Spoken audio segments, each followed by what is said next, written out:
Support WrestleTalk! Order a t-shirt. Hello and welcome to the WrestleTalk News. I am Luke Owen. Thanks to the beautiful world of social media, we're able to share moments in our lives that will one day become treasured memories. Pictures with loved ones, videos with your family, an ex-lover liking you singing her entrance theme. But sometimes these things aren't supposed to be shared. Around this time in 2011, the WWE title picture was filled with a lot of people's favorite wrestlers. CM Punk was WWE Champion, Daniel Bryan was World Heavyweight Champion, Cody Rhodes was the Intercontinental Champion, Zack Ryder was the United States Champion, Beth Phoenix was the Divas Champion, and Air Boom were the Tag Team Champions. This image was shared on Twitter 6 years ago and was shared again recently by a fan. Prompting Cody to recount the story, Punk said, "This is not for Twitter, just for us." 2 seconds after this picture was taken, Ryder put it on Twitter. Although as it turns out, that story isn't entirely accurate. Punk tweeted it. "Just now, Zack asked me to apologize and then told me to f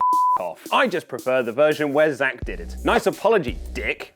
And you can expect Cody to be very active on social media next year, as he and his Bullet Club cohort set out to achieve their goal of selling out a 10,000-seat arena. Possible locations for this venue included California and London. However, PW Insider are now reporting that Chicago is likely going to be the chosen city. Now, is there anyone in that photo famously from Chicago that he could call? One person who might be sick of hearing about that Chicago native is Hideo Itami. The former NXT star made his Raw debut this past Monday, teaming with Finn Balor to take on the Miztourage, and made his 205 Live debut by beating Colin Delaney. In both of those matches, Itami won with his finishing move, the GTS, a move that CM Punk borrowed from Itami, then known as Kenta, while he was in Noah. While Itami did originate the move, many WWE fans will most likely only know it from the former WWE champion. We've actually seen a lot of those comments in our WrestleTalk videos, and it would appear Itami has heard it a lot on social media, tweeting after his matches this week, "Show respect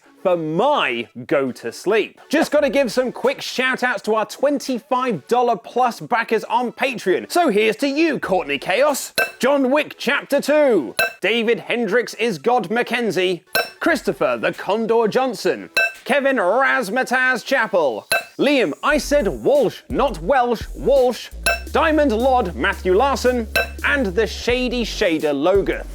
This past Tuesday night, Dolph Ziggler didn't call anyone out, but instead seemingly walked out on SmackDown Live. Ziggler won the United States Championship at Sunday's Clash of Champions, but left the title in the ring 2 days later on SmackDown Live, saying the fans didn't deserve him as champion. Ziggler's title win and recent push feels like a reaction to comments he made on a recent episode of Edge and Christian's E&C Pod of Awesomeness, where he took a shot at his WWE booking and talked about the possibility of leaving the company. In a very short time, I will have to decide if I need to go away and do my own thing, or if I need to find a different role here. Some fans theorized that Dolph wasn't actually walking out on SmackDown Live or WWE, but would instead be debuting the new design for the United States Championship that supposedly leaked online last month. However, according to PW Insider, that isn't the case. WWE sources have told PW Insider that after last night's SmackDown Live, United States Champion Dolph Ziggler will not be appearing on upcoming SmackDown episodes. It appears he will be off TV to sell last night's angle. And Dave Meltzer noted on Wrestling Observer Radio that Dolph won't be leaving WWE anytime soon, and certainly won't be going to New Japan Pro Wrestling. PW Insider don't give a time frame for Dolph's return, but notes he will still be working the house show circuit for the time being. Following on from Sunday's Clash of Champions, SmackDown Live was slightly up in the ratings this week, pulling in 2.5 million viewers. But more importantly are your ratings. The show made me feel very festive, and 65% of you agreed with my smacktastic rating, while 22% thought it was smack bang in the middle. And it was a landslide victory for SmackDown Live against Raw in the Wrestle Ramble poll, winning 91% of the votes. Watch my review of this week's SmackDown Live, where I get super festive, and which big stars are heading to WWE. Click the videos to the left to find out more, press subscribe, and support WrestleTalk on Patreon. Order the magazine, buy a t-shirt, and download the Wrestle Ramble podcast. I have been Luke Owen, and that